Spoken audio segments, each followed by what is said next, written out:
Grace and peace to both of the congregations called St. Luke that I am privileged to serve in Lakeview, Chicago, and Park Ridge.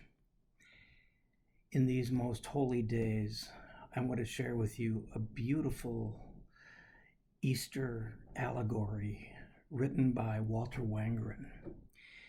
It's called Ragman. The book is in our library here in Park Ridge.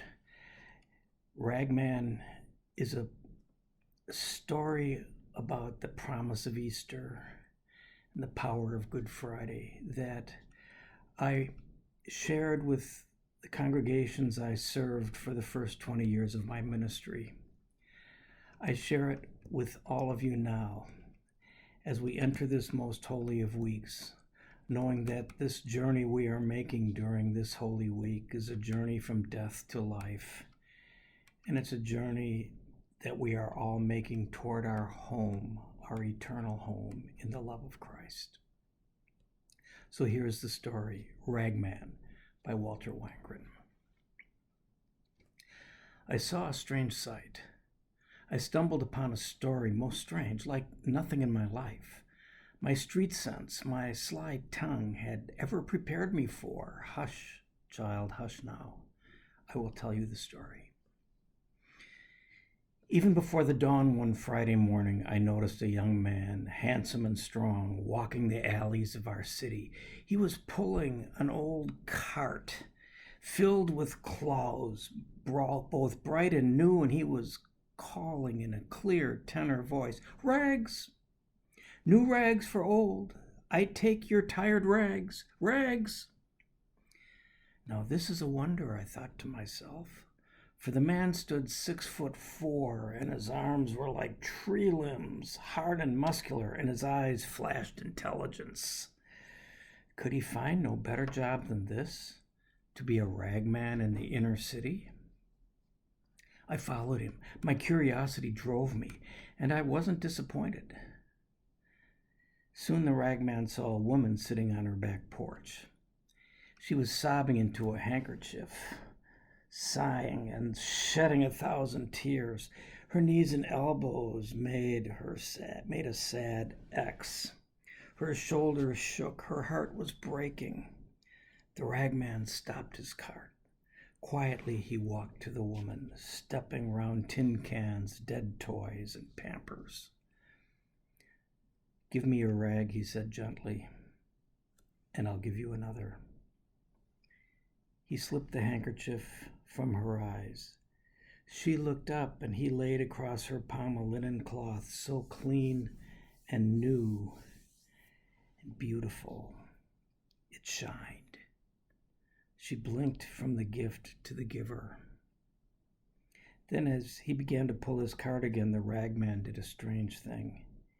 He put her stained handkerchief to his own face.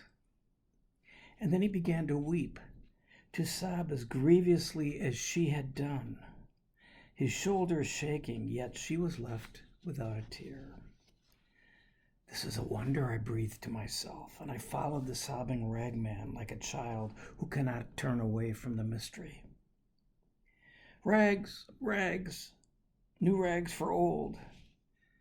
In a little while, when the sky showed gray behind the rooftops, and I could see the shredded curtains hanging out black windows, the ragman came upon a girl whose head was wrapped in a bandage, whose eyes were empty. Blood soaked the bandage. A single line of blood ran down her cheek. Now the tall ragman looked upon this child with pity, and he drew a lovely yellow bonnet from his cart. "Give me your rag," he said, tracing his own line on her cheek, "and I'll give you mine." The child could only gaze at him while he loosed the bandage, removed it, and tied it on his own head, and the bonnet he set on hers, and I gasped at what I saw. For with the bandage went the wound. Against his brow it ran a darker, more substantial blood, his own. Rags, Rags, I take old rags, cried the sobbing, bleeding, strong, intelligent ragman. The sun hurt both the sky now and my eyes. The ragman seemed more and more to hurry. Are you going to work? He asked a man who leaned against a telephone pole. The man shook his head. The ragman pressed him. Do you have a job? Are you crazy? Sneered the other. He pulled away from the pole, revealing the right sleeve of his jacket. Flat, the cuff stuck into the pocket. He had no arm. So, said the ragman, give me your jacket, and I'll give you mine. So much quiet authority in his voice. The one-armed man took off his jacket. So did the ragman. And I trembled at what I saw, for the ragman's arm stayed in its sleeve. And when the other put it on, he had 2 good arms, thick as tree limbs, but the ragman had only one. Go to work, he said. After that, he found a drunk lying unconscious beneath an army blanket, an old man hunched and sick. He took that blanket and wrapped it around himself. But for the drunk, he left new clothes. And now I had to run to keep up with the ragman, though he was weeping uncontrollably and bleeding freely at his forehead, pulling his cart with one arm, stumbling for drunkenness, falling again and again, exhausted, old and sick. Yet he went with terrible speed. On spider's legs, he skittered through the alleys of the city, this mile and the next, until he came to its limits, and then he rushed beyond. I wept to see the change in this man, and I hurt to see his sorrow. And yet I need to see where he was going in such haste, perhaps to know what drove him so. The little old ragman. He came to a landfill. He came to the garbage pits. And I waited to help him in what he did, but I hung back, hiding. He climbed a hill. With tormented labor, he cleared a little space on that hill. Then he sighed. He lay down. He pillowed his head on a handkerchief and a jacket. He covered his bones with an army blanket. And he died. Oh, how I cried to witness that death. I slumped in a junked car and wailed and mourned as one who had no hope, because I had come to love this ragman. Every other face had faded in the wonder of this man, and I cherished him. But he died. I sobbed myself to sleep. I did not know.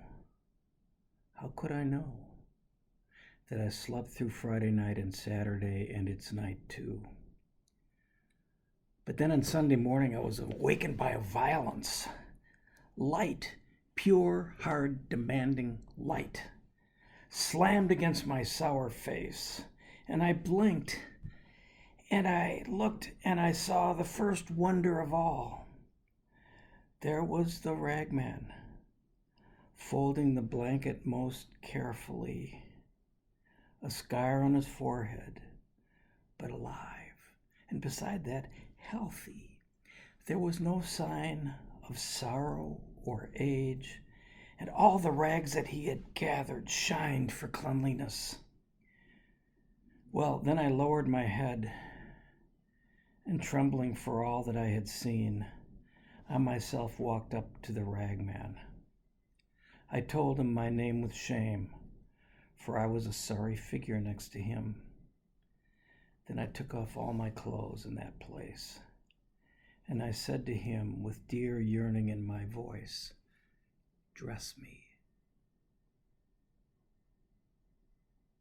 He dressed me.